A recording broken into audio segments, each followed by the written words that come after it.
Welcome to the Profitable Painter Podcast. The mission of this podcast is simple: to help you navigate the financial and tax aspects of starting, running, and scaling a professional painting business. From the brushes and ladders to the spreadsheets and balance sheets, we've got you covered. But before we dive in, a quick word of caution. While we strive to provide accurate and up-to-date financial and tax information, nothing you hear on this podcast should be considered as financial advice specifically for you or your business. We're here to share general knowledge and experiences, not to replace the tailored advice you get from a professional financial advisor or tax consultant. We strongly recommend you seeking individualized advice before making any significant financial decisions. This is Daniel, the founder of Bookkeeping for Painters. And this is Richard, Tax Director of Bookkeeping for Painters. How's it going today, Richard? It is going well. The sun is shining. It's a little cool out, but when there's no clouds, it makes everything feel warmer. So I know we're heading into winter. I'm going to enjoy what time I can spend outdoors until it becomes less tolerable. It's getting, the reverse is happening for me in Nicaragua. It's like starting to become more beautiful than it already is. So that's pretty cool. Because December is when going into the dry season. So it's like a lot more sunny and it's really beautiful. And there's going to be a lot more folks going up and down the street trying to sell things. They did this weird thing in Nicaragua where to sell things, they'll go through the neighborhood with like this megaphone and just yell out what they're selling. And it's really loud and kind of disruptive. So if you hear that in the background, that's what that is. Just somebody trying to sell some fruit or something. Nice. That feels very medieval. Like yeah. They need to ring a bell or something. But or they could hire someone to do sales and marketing for them. Yeah. Today we're going to talk about what are the hires that you should make, kind of like in sequence, and how much you should pay them in your painting business. So if you're looking to grow your company, grow your painting business, this is the general sequence that I typically see successful painting businesses do in their business, and then typically what they pay those folks.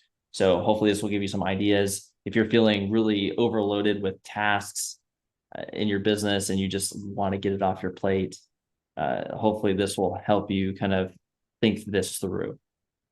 So we have 7 key hires, and we're going to go through them in order of as you grow your business. So these are obviously hard and fast. You might hire someone in a different order, but this is a typical hiring sequence.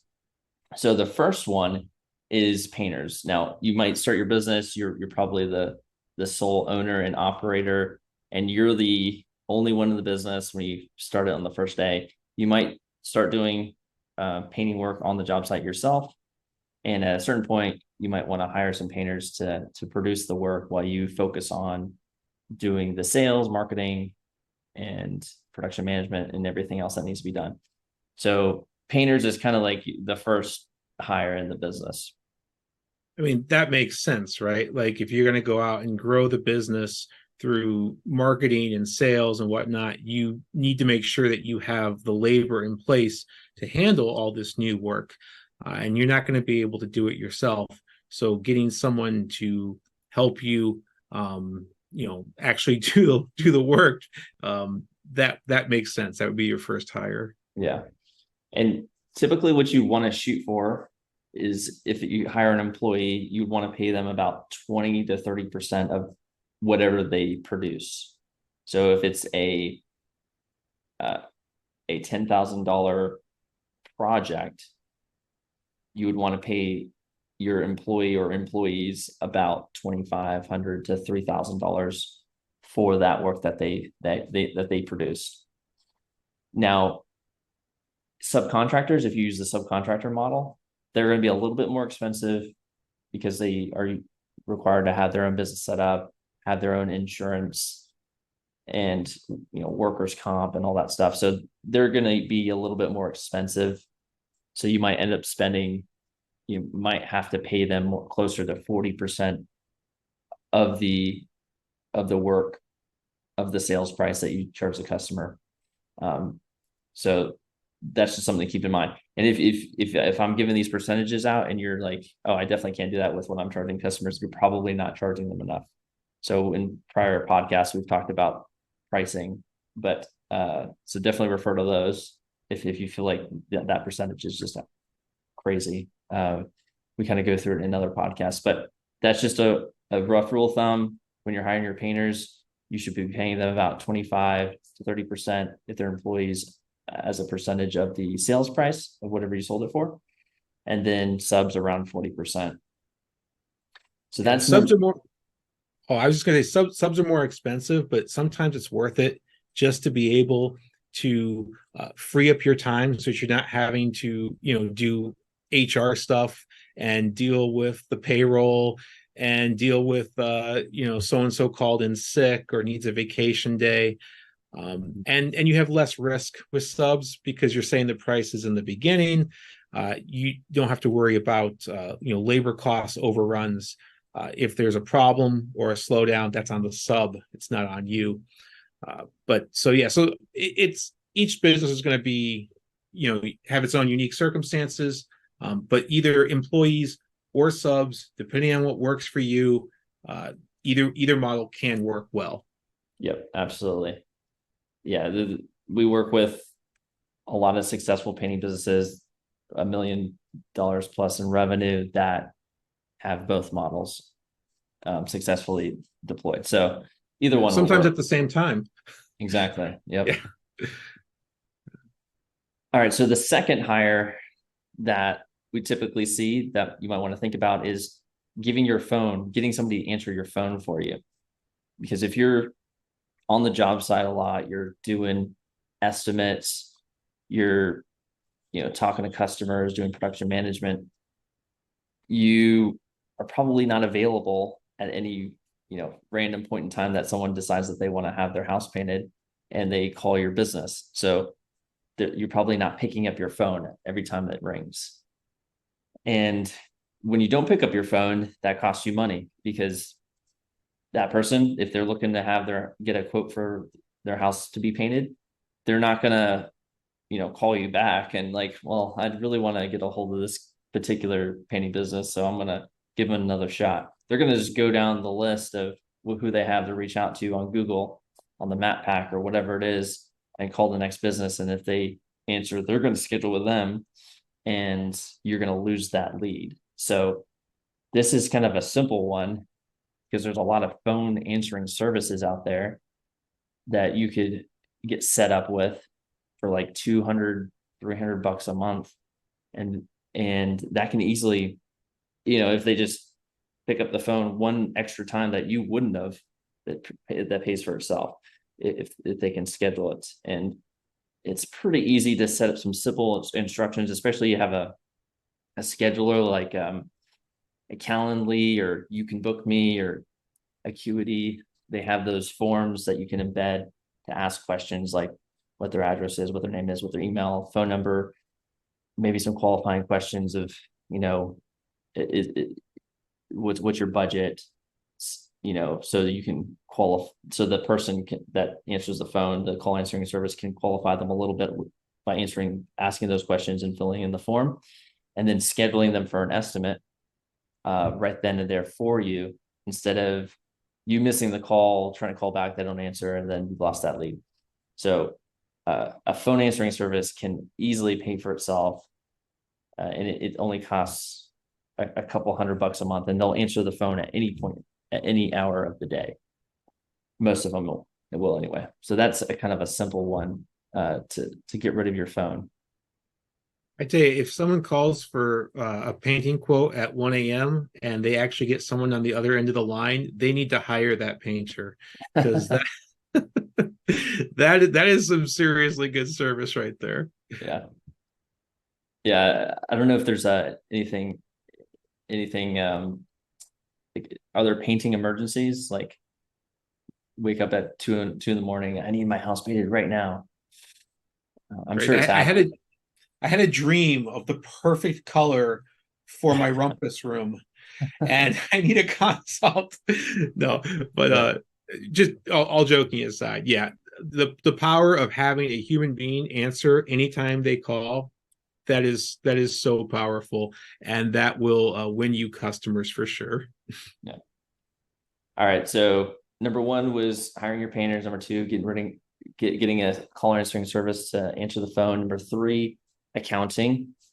So this might be when you're starting out, at least getting somebody to do the tax preparation for you, because you're probably you shouldn't be spending your time trying to figure out tax forms and doing that for you, especially with the risk of doing it incorrectly and just creating a mess. So getting someone to take care of your tax preparation, and then maybe at a certain point also your bookkeeping, so you know your numbers and what they mean. And typically what we see is folks, if you look at the averages, like if you pull um, the benchmark averages across the US for how much painting businesses pay for accounting, is about 1% of their revenue goes to bookkeeping and taxes. Um, However, that's the average. And I can tell you from working with a lot of painters that the average painter doesn't know their numbers, and they haven't filed their tax return in a couple of years, or if they have, they've done it in a way where they are just paying a lot of extra tax. So you know, the folks that are more squared away are paying closer to 3% for bookkeeping and tax prep. So that's so the percentage that you're paying of revenue kind of depends on what you're having your accounting team do, whether it's bookkeeping, tax prep, tax planning, accounts receivable, accounts payable. So the more the stuff that they do for you, obviously, the more you'd have to pay. But generally, as a rule of thumb, 1 to 3% is what you would look to pay an accounting team to help you out with those things. Yeah, they're paying more for more services, but if they've got good tax planners and good bookkeepers, they are getting more back in missed tax savings, missed opportunities, avoiding having to pay silly penalties because you didn't get such and such filed on time.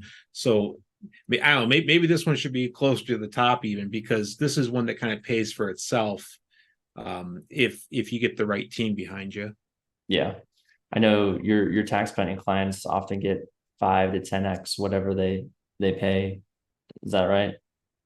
Yeah, some even more, especially, you know, in the beginning, which is kind of counterintuitive. We think like, oh, I'm not going to hit the big numbers until, if you haven't done any tax planning at all before, just the first year, you will see a huge return on investment, because we'll go after like the low hanging fruit, right? We want to go after the thing that moves the needle the most, that gets you the most bang for your buck. You will still continue to get savings in future years, but the first year is usually the best because we have the most opportunities. Mm. Yeah. So that's the third one, getting an accounting team to help you out with those things. Number four is an admin person. So this is someone helping you fulfill the work that you're doing, more doing the background admin stuff. So you already have the painters probably by this time that they're actually doing the work on the job site.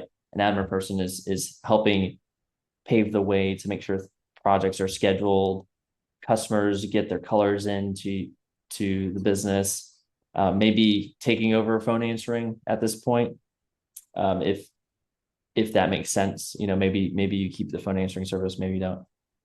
And so this admin person is just doing a lot of the office work that uh that you can give to them, so you can focus on marketing and sales in most cases, because marketing and sales is more it has a higher return on investment for your time than scheduling a project or going back and forth with a customer about colors.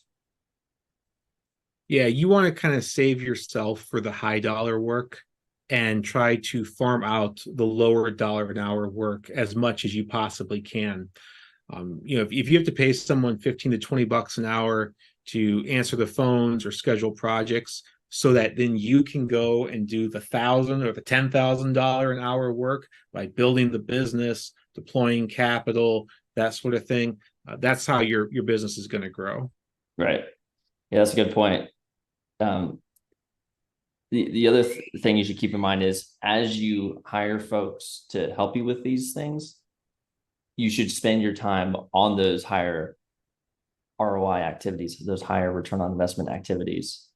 You shouldn't just, hang out and kind of like, oh, I have a lot of extra free time now. Now I'm just going to kind of cruise.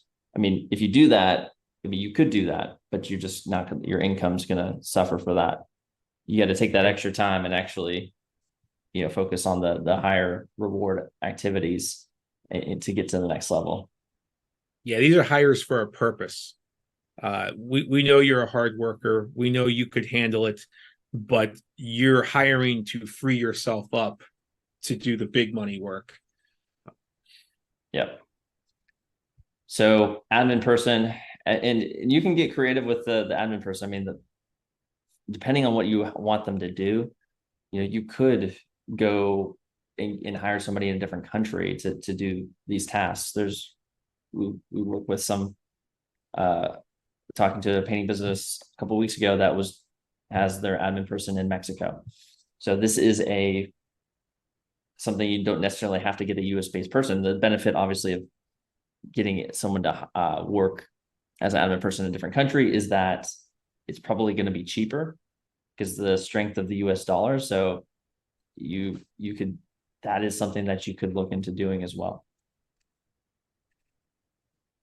All right. So the next one is marketing. So, at this point, if you're going in sequence here, you have painters on the job site, you have an accounting team, you have your phone taken care of and someone answering your phone.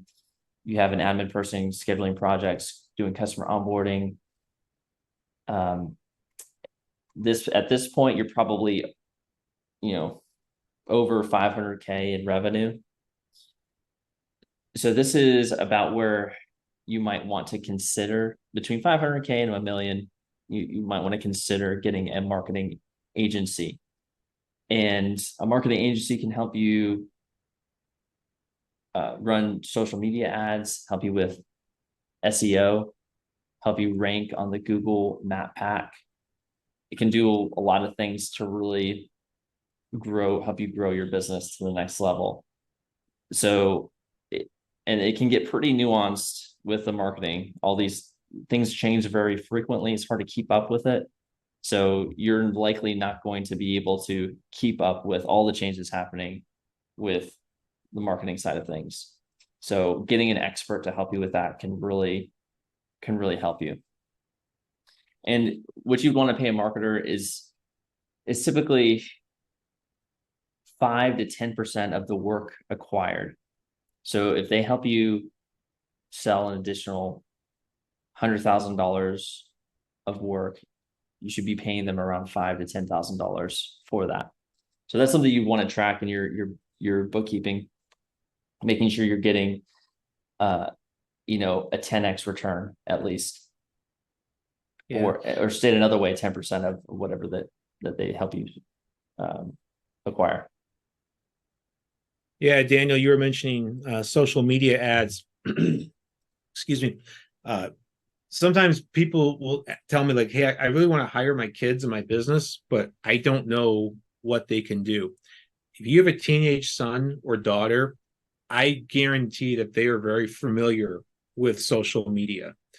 And they might want to take the opportunity to shoot film of your projects, shoot testimonials from your customers, edit these videos together and post them on Facebook Reels or TikTok videos. And you could pay them a fair and reasonable wage for doing that and help shift some income from your higher tax bracket over to their non-existent tax bracket if it's done properly. But that's something that teenagers can usually get a little bit more excited about, get have a little part of the family business without having to say like pick up a paintbrush, Uh, so that can work out good too sometimes. Yeah, that's a good point too. You know, as you grow, looking for opportunities for tax planning, hiring your kids is definitely one of those tax planning strategies. So maybe they could be an admin person or do some of the roles of what an admin person would do, or take some of those marketing tasks and you could pay them for those things, and that could save you on taxes. So yeah, that's a good idea. Yeah. So that's the marketing piece. The next hire, a lot of folks look at around this time, over 500K, around between 500K and a million, is a production manager, someone that's going to work with the crews to schedule them, make sure that the customers are onboarded, make sure that we're collecting the check at the end of the job, make sure the customers are giving a Google review. So making sure that everything's ordered for the job. This does have some crossover with the admin person. So it might be your admin person grows into this, or maybe you'll need to have a production manager that knows more about the job site to be able to QC the job site. So around this time of around 500K to a million, this is where people looked to see if they can get some help with production management, and typically recommend paying that production manager somewhere between 5 and 7.5% of the work that they produce. So if you're doing a million in revenue, that's $50,000 to $75,000 per year that this production manager would be able to make with that guideline. Often folks are paying them a salary. Sometimes it's a salary plus a bonus based off of the gross profit and the customer satisfaction. So gross profit, on the job site, if they maintain gross profit of over a certain percentage, like 50%, let's say, and then plus they have a certain amount of Google reviews that they get, or they do some sort of rating they get a rating from customers that they need to maintain a certain rating from customers, some sort of customer satisfaction, so that that they're producing the jobs efficiently, but also making sure their customers are happy. So you could tie bonuses to those two things. So you do like maybe 75% of their earnings are through just a base salary, and then the other 25% they can earn through bonuses by hitting those different metrics like gross profit and customer satisfaction. And could you measure customer satisfaction through maybe like a follow-up phone call or a customer satisfaction survey? What might be some good ways of actually like quantifying, are your customers happy? Yeah, the one that I like is the Net Promoter Score, which it's been studied to some smarter folks than me, basically figured out, hey, you ask this one question to customers, and the question goes something like, how likely are you to refer us to friends and family? And then you have a scale of 1 to 10 that the customer would select, 1 being highly unlikely to recommend, and 10 being highly likely to recommend.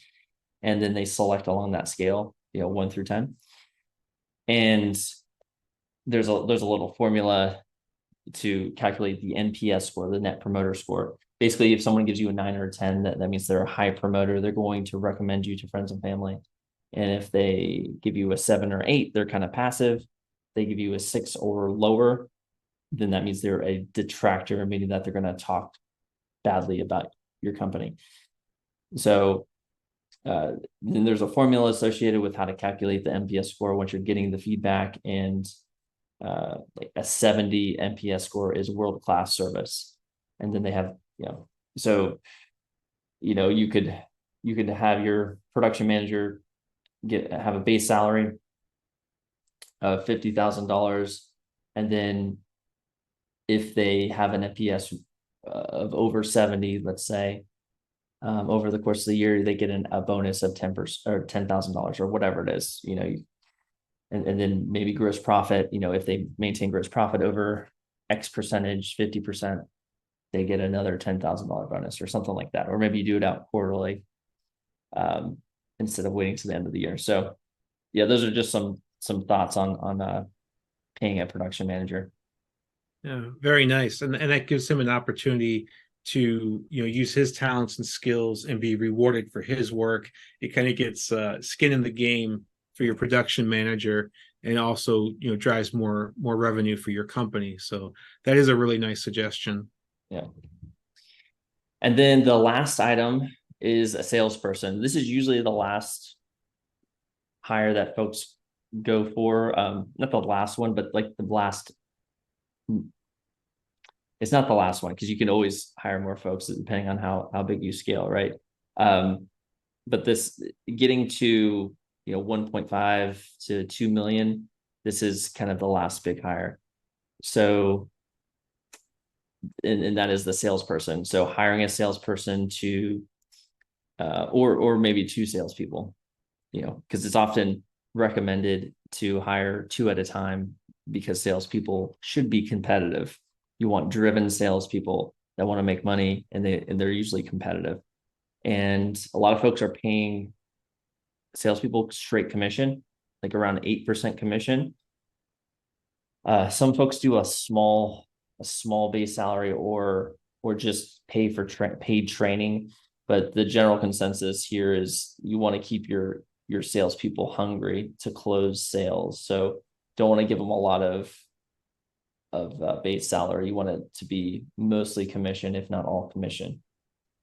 Can this be a difficult one to hire for? Because for so long, you've been the salesperson, you are the face of the business, and this requires you giving up a larger measure of control than any of the other previous hires. You're trusting somebody else to represent this business that you have built from scratch. And is that sometimes why we hesitate to make those hires and maybe wait a little bit longer than we should?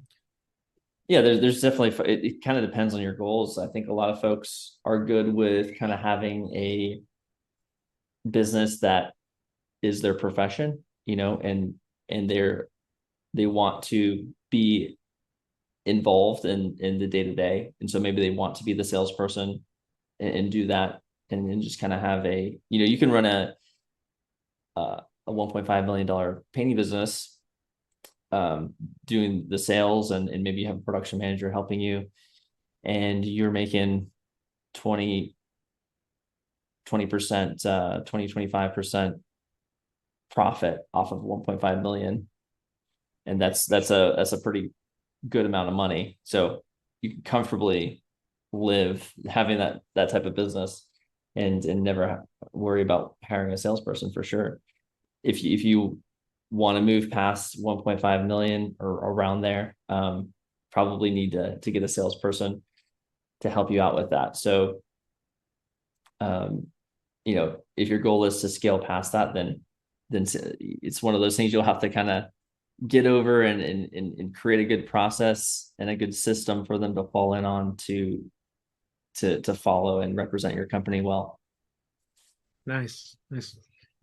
So just to kind of recap, first hire is going to be help painting, help getting the work done. Second thing we want to look at is making sure that the phone is always answered, and taking that off of our plate. Third is accounting. So that's going to be your bookkeeping and your tax prep and possibly tax planning. Fourth is an administrative person to schedule projects, do customer onboarding. And this doesn't necessarily have to be a US based position. You could use someone from a different country. Fifth, we're looking at marketing, which is going to be about 5 to 10% of the work they get for us. Good chance to maybe bring your kids in for social media if that's something they're interested in. Then we have a production manager to actually run the crews. Their pay should be about 5 to 7.5% of the work they produce, and you want to split that between salary and bonuses, maybe like a 75-25 split or whatever is appropriate. And then lastly, a salesperson. And that salesperson is going to be looking at about 8% mostly commission to keep them well motivated? And is it at this point now where you're starting to transition into a 100% operations manager slash CEO of the company? Yeah, if you have all these roles hired, you're pretty much just making sure the system's running appropriately. Still, I'm sure very active in the business at this point because someone has to make sure all these things are happening. But yeah, for sure, you're uh, you're not on the front lines anymore at this point. And I should also reiterate that this sequence is not like you have to follow the sequence exactly. Some folks might get their phone handled right away, get a phone answering service right off the bat. That I wouldn't argue with that.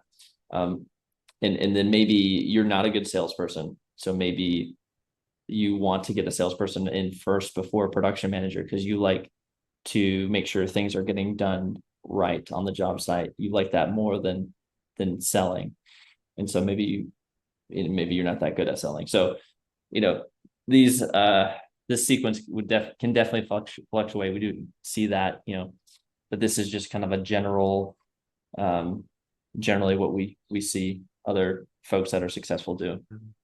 So being self-aware and understanding, that you have strengths and then you have things that you aren't so strong at, and focusing on the things that you're very good at and hiring for the roles that you're not so strong at. That seems very smart. Yeah, absolutely. All right. Well, would love to hear your thoughts on maybe you have a different sequence of how you did things or how you're going to do things. I'd love to hear your thoughts on your hires in your business, what help you grow your painting business. If you go to Facebook and type in grow your painting business, you can find the private group. Just request access. We'll accept you and love to hear your thoughts. Yeah, absolutely. Thank you for listening to us today. And we hope to see you on the next episode.